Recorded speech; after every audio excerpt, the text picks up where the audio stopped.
We had your locks changed this morning, so let's all just be adults about the transition. That was the voice on my phone. The Tuesday I drove home from a job 2 counties over, and the woman saying it was Brenda Vass, president of the Cedar Hollow Owners Association, for the better part of 9 years. The property she was talking about was my house on Lot 14, the one my wife Mara and I framed. With our own hands, the summer our daughter was born. Brenda had decided the deck I built off the back was an unpermitted structure. The association was seizing the home until I corrected the violation. And a locksmith had already drilled my front door at 8 in the morning while I was 40 miles away. What Brenda did not know, what she never once thought to check in 9 years of running that board like a small kingdom, was that I am a licensed locksmith myself, that I had been one for 31 years, and that the company she hired to lock me out of my own house was a 2-man shop I had quietly bought a controlling interest in the previous spring. The man who drilled my door worked for me. So let me ask you something before I tell you the rest. If somebody changed the locks on the house you built and then called to tell you to be an adult about it, what would you have done? My name is Ray Holt. I was 58 years old that year, a master locksmith and security installer by trade, and I owned 3¼ acres at the dead end of a gravel lane in Cedar Hollow, a development tucked against the foothills where the pavement gives out and the pines start. I had owned that land outright since before Cedar Hollow had a name, before the developer ran his first road through the meadow, before anyone thought to write covenants about mailbox colors and deck railings. My deed predated the association by 11 years. I want you to hold on to that number, 11 years. It is the whole story, though it took a long time to land. I came to that ground the long way. I grew up 2 valleys east, the son of a man who fixed farm equipment and a mother who kept the books for a feed store. And I learned early that the people who write things down are the people who get believed. I apprenticed under a locksmith named Earl in the county seat when I was 19, a slow, careful man who taught me that a lock is just a record of who is allowed in and who is not, and that the paper behind the lock matters more than the brass. I got my master license at 27 too. I have held it without a single complaint against it for 31 years. When people ask me what a locksmith actually does, I tell them the truth. He decides on someone's behalf, who has the right to be somewhere. It is a job built entirely on proof. The land itself I bought from a rancher named Albert Coyle when I was a young man with more ambition than money. It was a corner of his summer pasture, 3¼ acres against the tree line, with a year-round spring and a flat bench where a house could sit. Albert was old by then and tired of fence, and he sold me the corner cheap because I helped him gather cattle for 2 falls and never once asked to be paid for it. We did the deal at his kitchen table with a surveyor he trusted, and we recorded it at the county the following Monday. And I have the recording stamped to this day, the date pressed into the corner of the page in the recorder's purple ink. That stamp is the oldest thing in the house drawer. It is also, as you will see, the heaviest. Mara and I framed the house ourselves over a single hard summer, the 2 of us and a borrowed nail gun and her brother on weekends. We poured the footings in June, and we were under roof by the first snow. She picked the spot for the kitchen window so she could see the spring from the sink. I built the deck off the back 2 years later so she could sit out in the evening with her coffee and watch the light go off the foothills. And that deck, the one Brenda would later call an unpermitted structure, was the last thing Mara and I built together before she got sick. I want you to understand that when a woman in a coral blazer decided that deck was a violation, she was not citing a code. She was putting her clipboard on the last good thing my wife and I made. Mara passed 4 years before any of this started. Pancreatic, fast gone in a season. After that, it was just me and our daughter Tess, who was 16 when Brenda made her phone call. A quiet girl with her mother's stubborn jaw, who did her homework at the kitchen table where Mara used to roll out dough. She had her mother's way of going quiet when she was angry instead of loud, which I recognized because it is my way too. The night after the funeral, she found me in the shop at 2 in the morning, organizing the house drawer.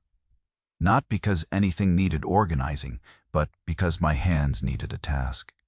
And she did not say a word. She pulled a stool up beside me and started reading tabs out loud. And somewhere in there, it stopped being grief and started being a thing we did together.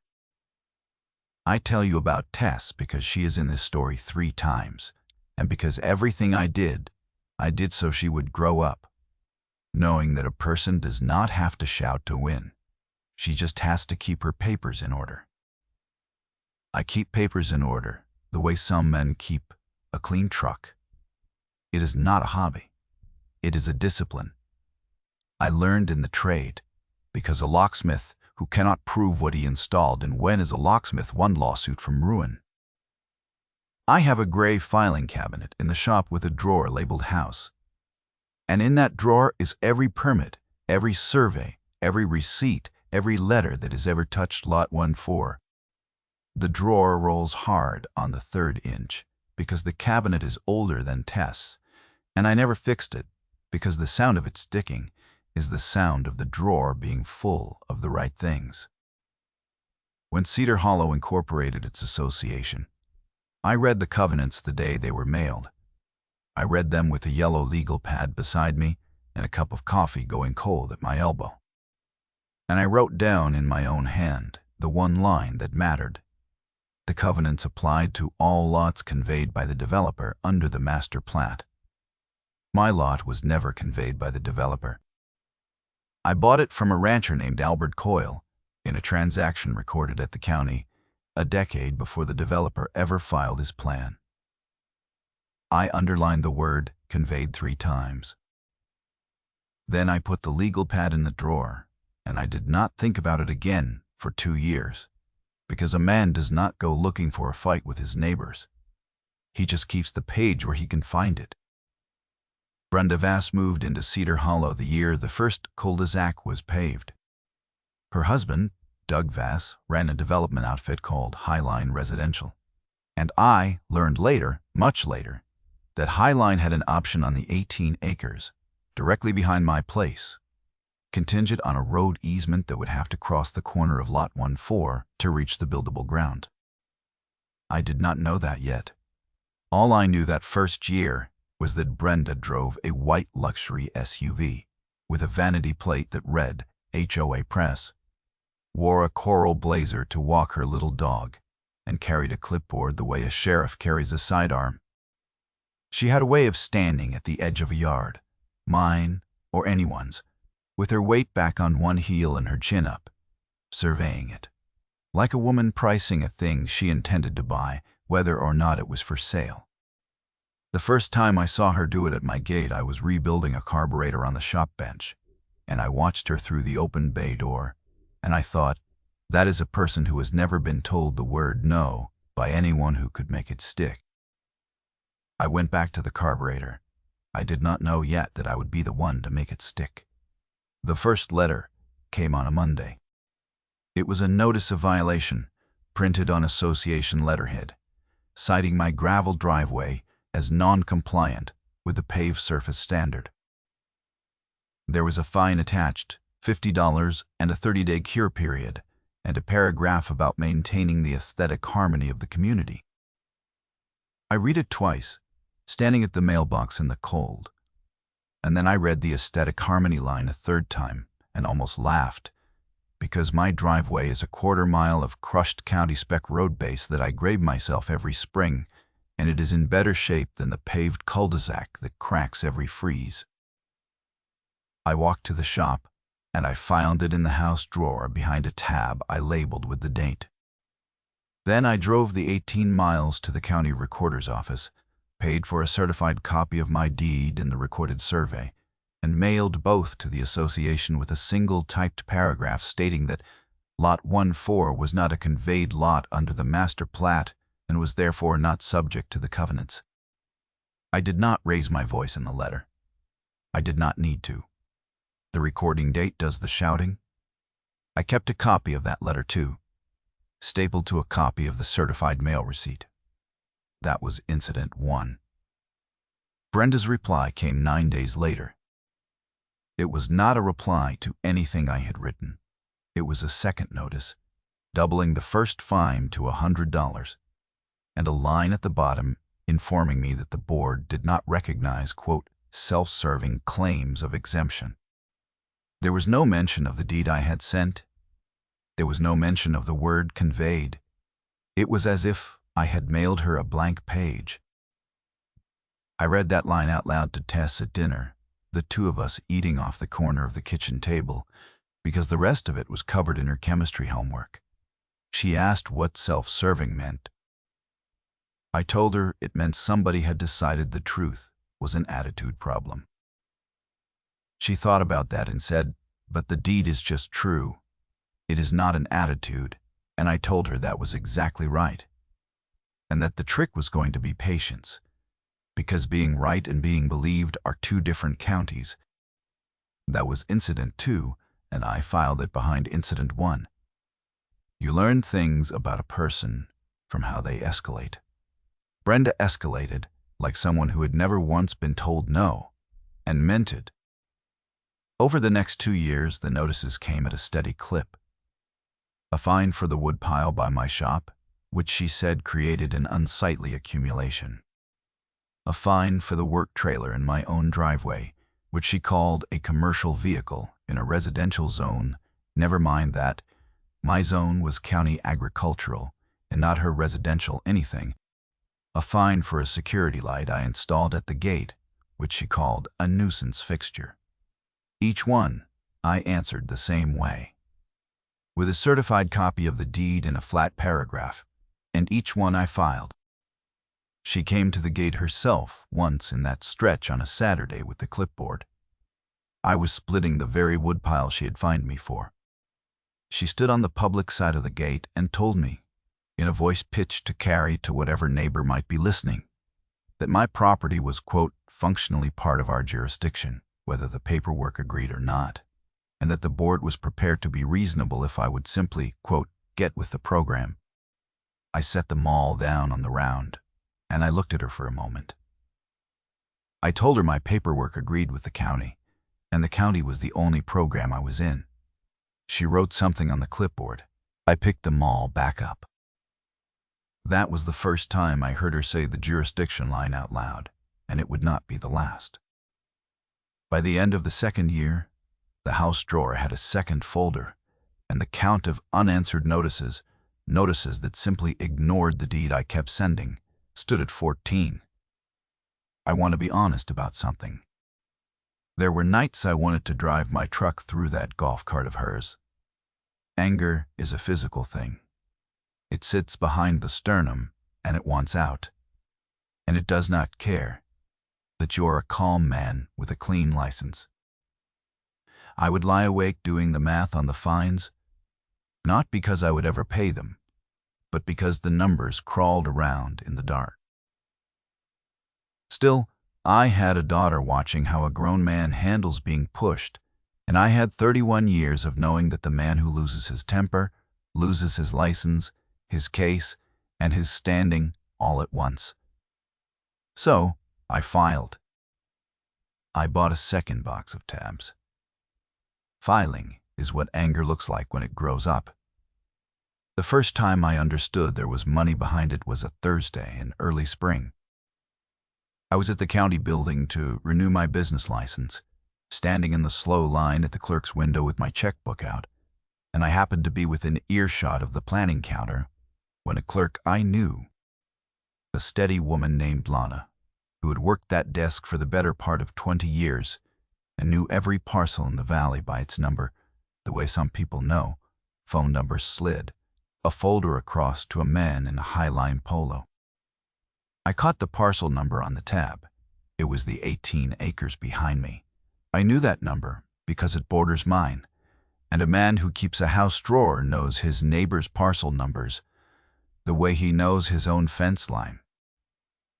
And I heard the man ask Lana when the easement determination would clear.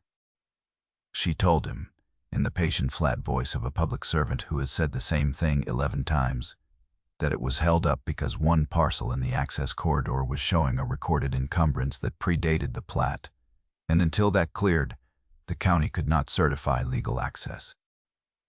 He asked her which parcel. She said she could not get into specifics at the counter. He did not look happy. He looked like a man who had promised someone something he could no longer deliver. Neither of us said anything to each other. I wrote my check, I renewed my license, and I drove home slow that day, thinking about which parcel sat in the corner of that corridor and whose deed had been recorded 11 years before Cedar Hollow had covenants. That was the day the petty turned into the profitable. Doug Vast needed a road. The buildable acreage behind my place was worthless without access. 18 acres of timber and meadow with no legal way in, and the only clean line to it clipped the northeast corner of Lot 14, the corner with the spring, the corner Albert Coyle had sold me at his kitchen table. Brenda had not been finding me over a woodpile. She had been softening me, building a paper record of a difficult, non-compliant owner, so that when the time came to force an easement or condemn a strip, the association could stand in front of a judge and say it had been managing a problem property for years. The fines were never meant to be collected. They were meant to be a story. I understood it the way you understand a lock once you have it open. All at once, and then permanently. I did not confront her. A man who tells his enemy what he knows has handed her time to fix it. Instead, I did two things. I drove back to the recorder and pulled the full chain of title on the 18 acres in the recorded plat of the corridor, every conveyance back to Albert Coyle's day, and I added them to the house drawer in a new folder I labeled Corner. I read the corridor plat at the kitchen table that night with a ruler, and there it was in survey ink, the access line clipping my northeast corner by 62 feet, dead through the spring. That was the whole of what Doug Vast needed and could not have. And then, that same spring, I made the quietest move of the whole affair. There was a small locksmith outfit in the county seat, 2 men and a van, called Foothill Lock and Safe. They did the contract work for half the property managers in the valley, the lockouts and rekeys and board-ups that come with managing other people's buildings, including, I knew, because it is my business to know my competition, the management company that handled Cedar Hollow's vendor list. The older partner, a man named Gill, who had been turning a wrench as long as I had, wanted to retire and had no kid to leave it to. We had known each other 30 years across the friendly kind of competition. I bought 60% of the business over coffee and a handshake and a promissory note at his kitchen table, the way I have bought every important thing in my life, kept both men on, kept the name on the van, and told no one. The paperwork, an assignment of membership interest, went into a folder in my business files, not even in the house drawer because at the time it had nothing to do with the house. I did not buy it for revenge. I want that on the record. I bought it because a man my age should own the shop, not just turn the wrench, and because Gil deserved to retire whole, and because Tess would need something to inherit that was not just dirt. I will not pretend I did not notice whose vendor list that van was on, and I will not pretend that the noticing did not sit warm in my chest for a second before I set it down.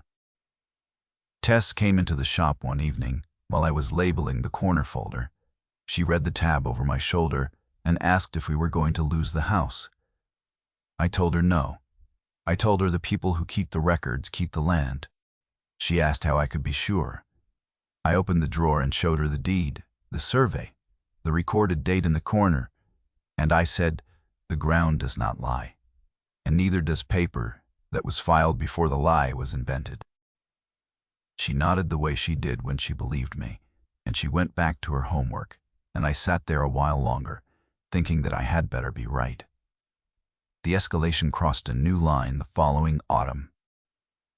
A man in a tan shirt with a clipboard showed up at my gate on a weekday morning calling himself a compliance inspector for the association and demanding to walk my property to document violations. He was maybe 40, soft-handed, and the tan shirt had a patch sewn on it that said compliance in block letters, above a logo I did not recognize. He had a laminated badge clipped to his pocket that looked like it came off a home printer, because it did. I came out of the shop wiping grease off my hands, and I asked him plainly to show me his county credential, the actual license number a real inspector carries. He told me he was acting under the authority of the association. I told him the association is not a government and does not issue inspectors. He said he had a right to ensure compliance. I asked him his name. He did not want to give it. I told him, level as I could, that he was welcome to stand on the public lane and look all he wanted, that the road was the county's. But the gate stayed shut, and Lot 1-4 was private ground he would not be setting foot on. The whole time I was talking, I'd stepped sideways, so the camera mounted under the eave of the shop had a clean line on both of us, the camera that saves to 2 drives, one in the shop and one off-site. He stood there a minute, working out whether to push it, and then he got back in his car, a personal car, no county plate, no markings, and he left. I went inside, and I pulled the footage, and I filed it with the date and a note describing the fake badge. That was incident 19, and it was the first one where someone had pretended to be an official, which is a different animal entirely than a rude letter. A letter is rude when impersonating an inspector to gain entry to a man's home is a crime, and I knew it the moment his car was out of sight. I drove to the sheriff's substation the next morning, not to file a complaint exactly, but to understand my footing. The deputy on duty was a younger man named Cole, polite, careful, the kind who reads the whole statute before he answers, and does not pretend to know what he does not. He watched my video twice.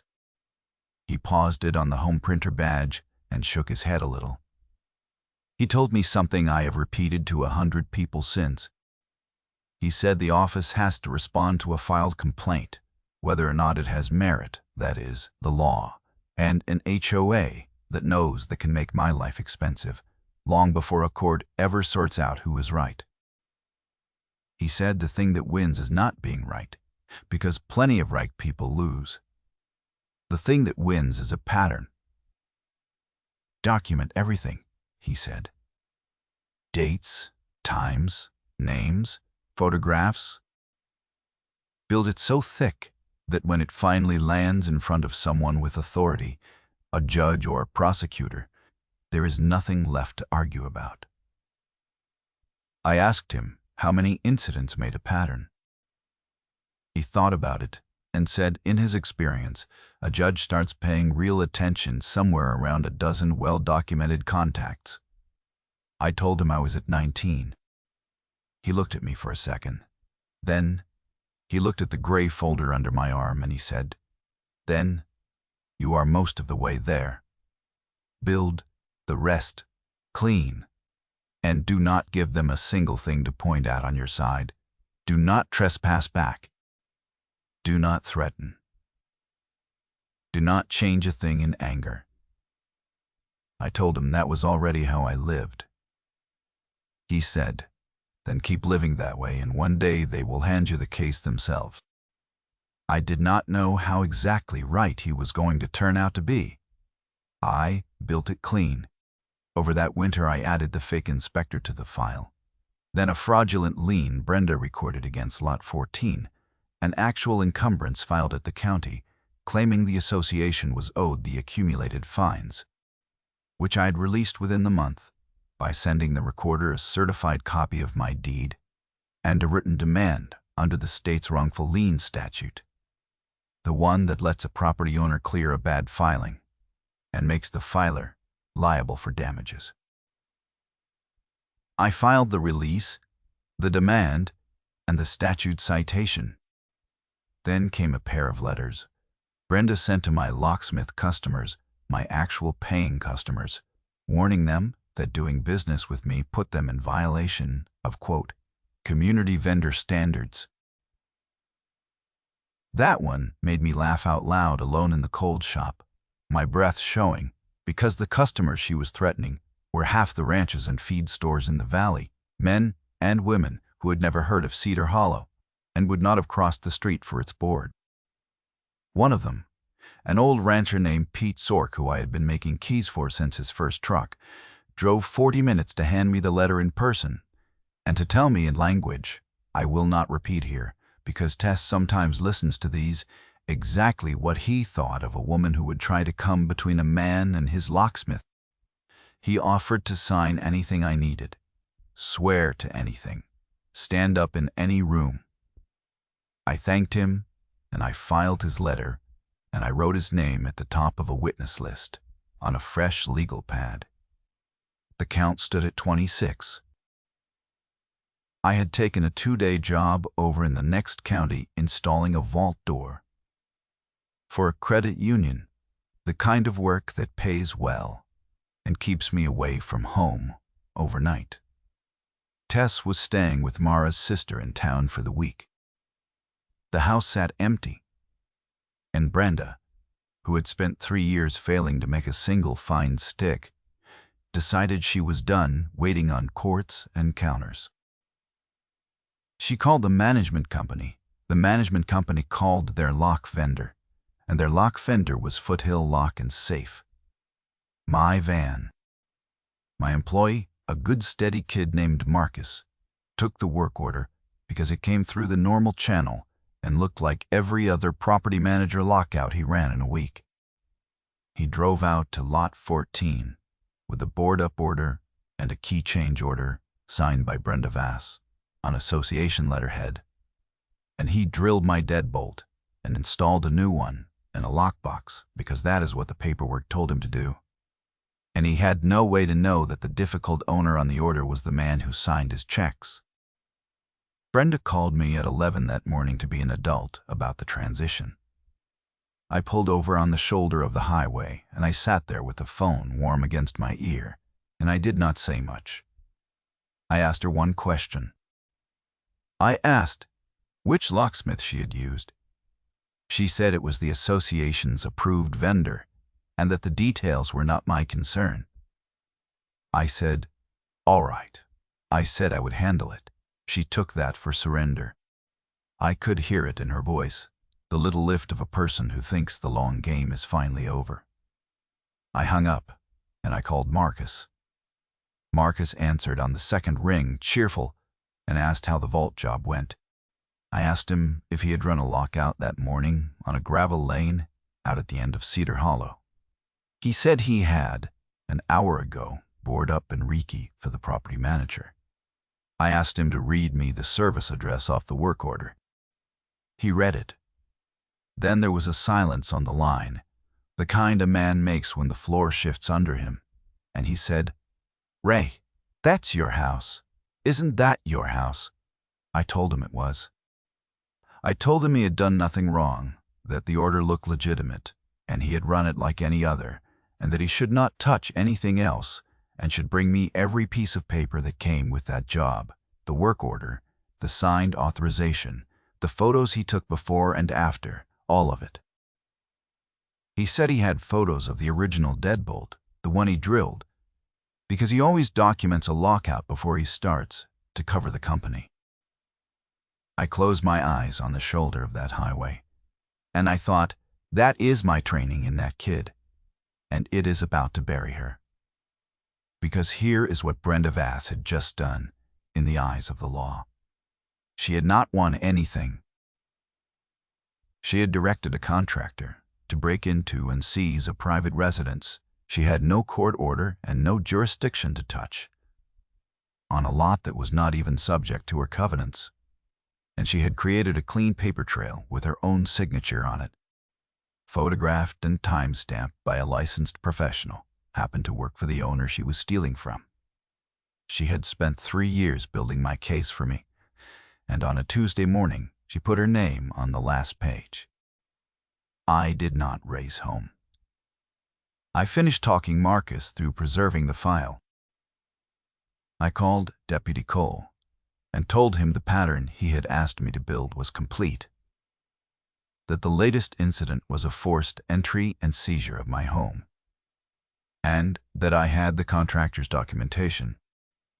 He went quiet, and then he said, in a careful voice, that I needed to come in and make a formal report, and that he would be looping in the county attorney's office, because changing the locks on an occupied dwelling without legal authority was not a covenant dispute anymore.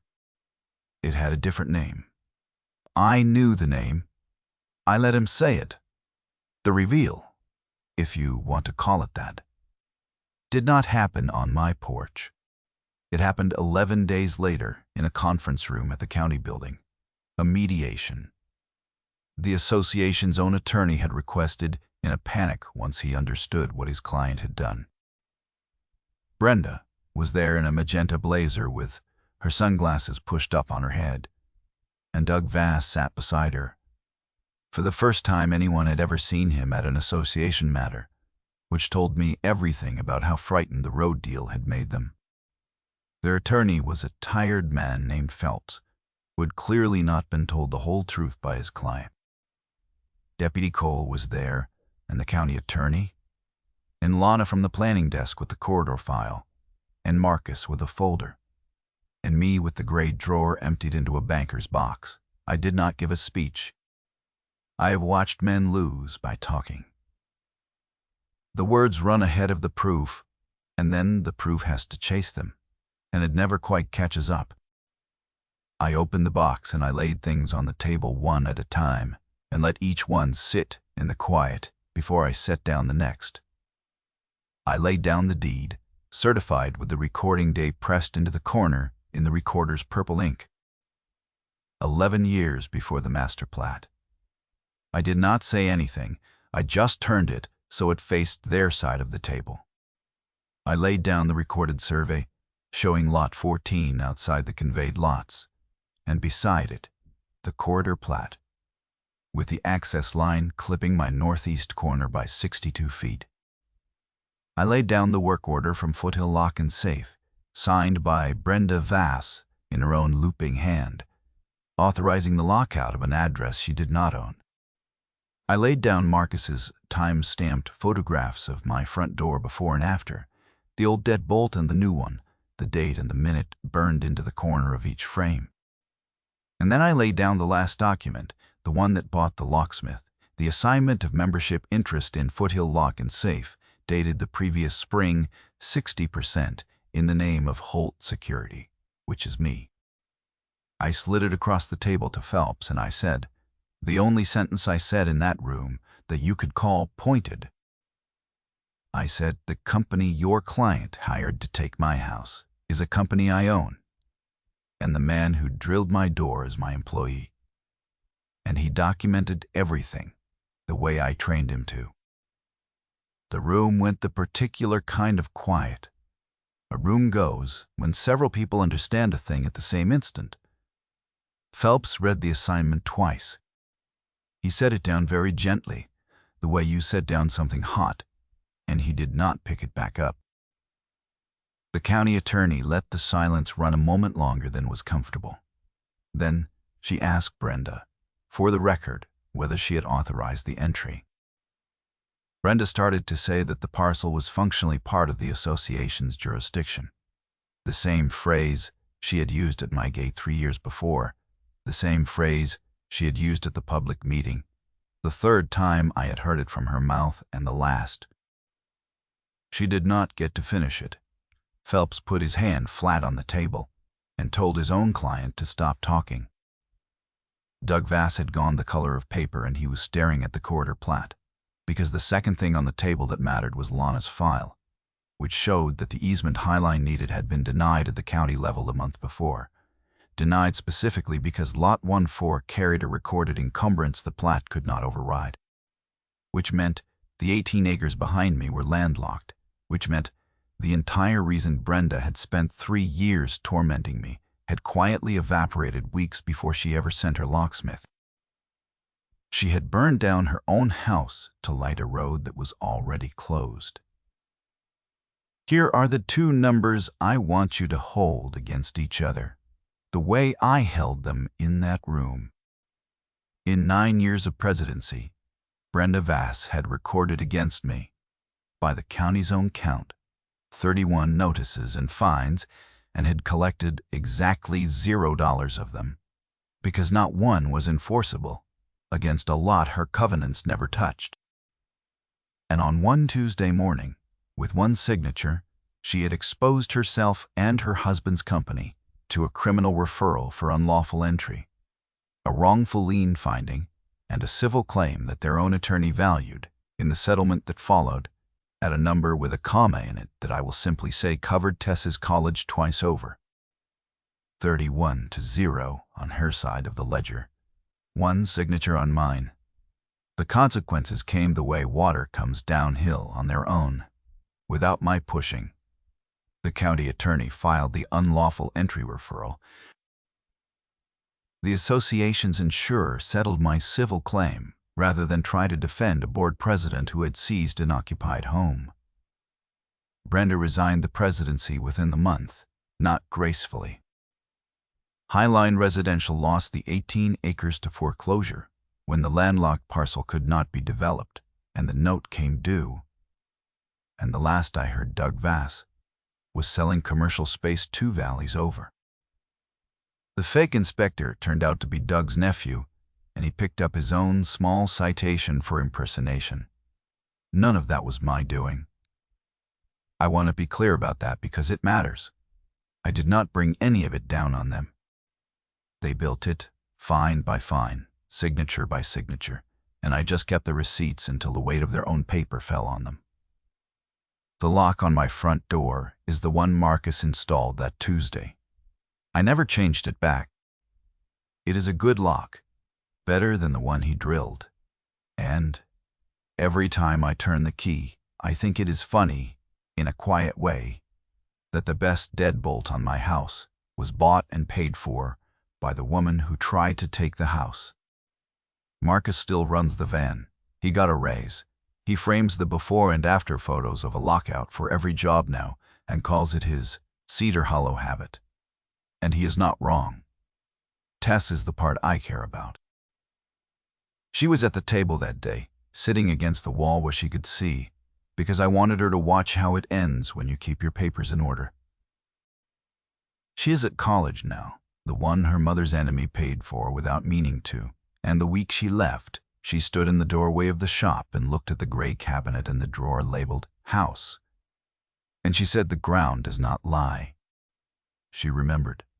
That is the whole inheritance, right there. Not the land. The habit. So here is the lesson, plainly. Because I promised you one, and because it is the only reason worth telling this. If you own land, go to the county recorder and pull your own deed and your own survey. Today, before anyone gives you a reason to. Read the recording dates.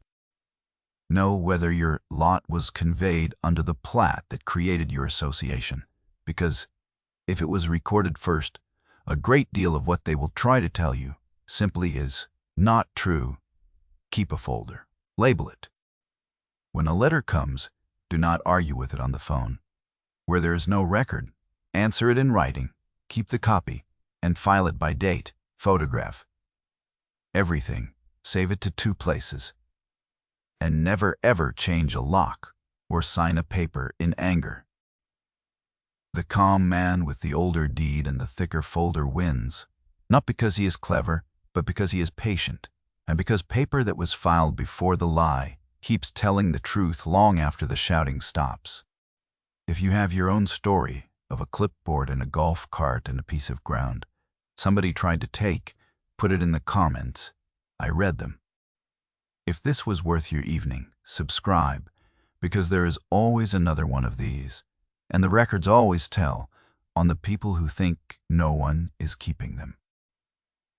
Next time, I will tell you about the woman who tried to bill a retired surveyor for an easement across land he had personally mapped for the county 30 years before she was born, and what happened when he unrolled his own plat on the hood of her car.